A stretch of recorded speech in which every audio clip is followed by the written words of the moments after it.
Hello, I'm one today, and this is my evaluation for Unit 32 promotional advertisement.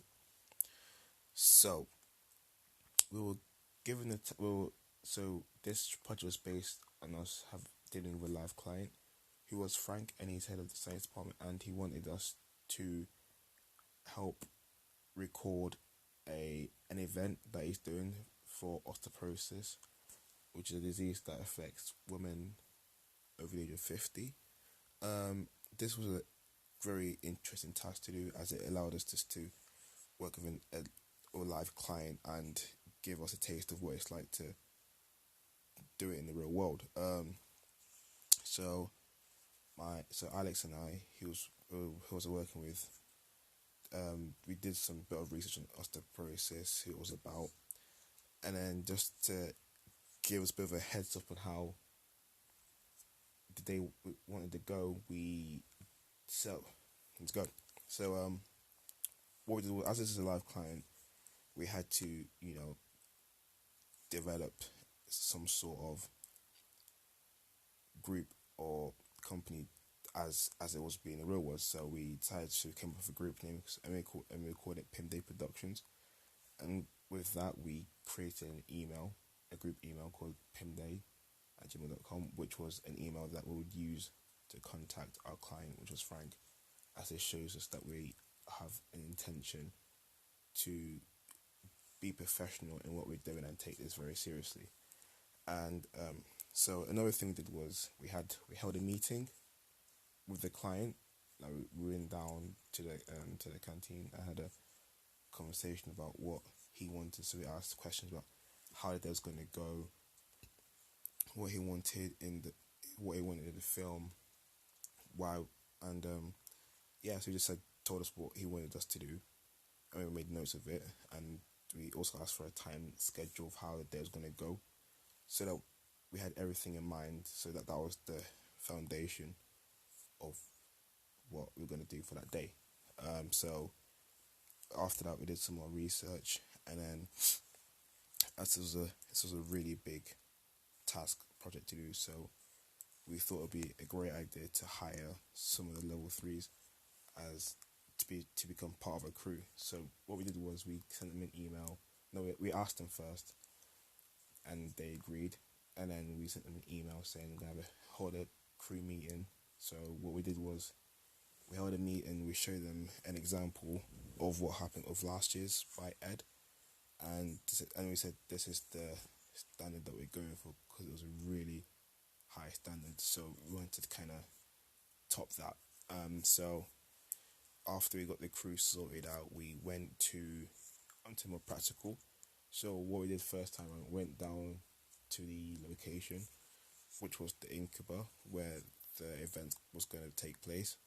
So we went there and took some pictures of the place just to get a feel of how the building is how the building is, and the inside of it, and what shots we were going to take, because we went there to create and develop a storyboard which we would use to help on the day when it comes to filming.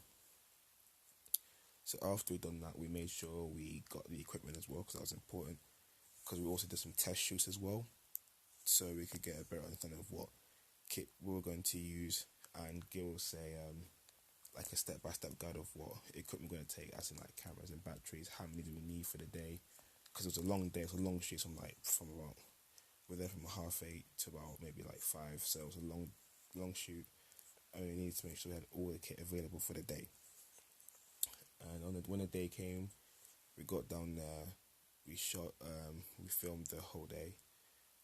We did interviews with the people who were going there to get themselves checked up, and it was a very good experience.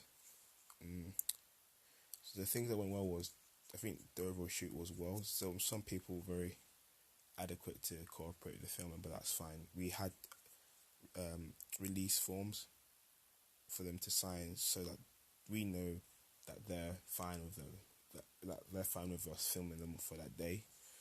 I mean, I can't say anything was wrong, apart from maybe the one memory card being filled, because we were told to overshoot, don't undershoot, just capture as much footage as possible, because the more the merrier. The things that could have been improved were, on my part, I think with the questions we asked, we could have maybe been a bit more creative, because the questions we asked didn't get a more fleshed out answer. Some were good, but some we could have maybe developed a bit more questions that would have, deepened or added more to the interviews, which we didn't. So, how could we improve on this? I'll just say, maybe, I'm not sure. I think there's nothing to improve on. Maybe just,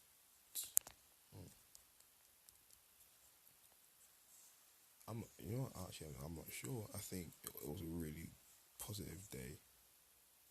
Oh yeah, and when it came to the editing aspect, it was a group effort. We compiled all the footage when we renamed them for different shots. So if there was a shot of machine, we called it machine shot. So that was all organized. So when it came to editing, we were able to just find a particular shot and take that and put it into Final Cut Pro, which is the software we used to edit the film with. So after that, we just kind of compiled the images and the footage together, added the music in, and just made sure it looked top-notch quality for Frank to take with him. So overall, I think doing this project gave us a insight in what it's like to work with a client, and it was fun. It felt like we were being part of something really big. So I would happily do this project again, and be more hands-on next time. And that is my conclusion for my evaluation for Unit 32.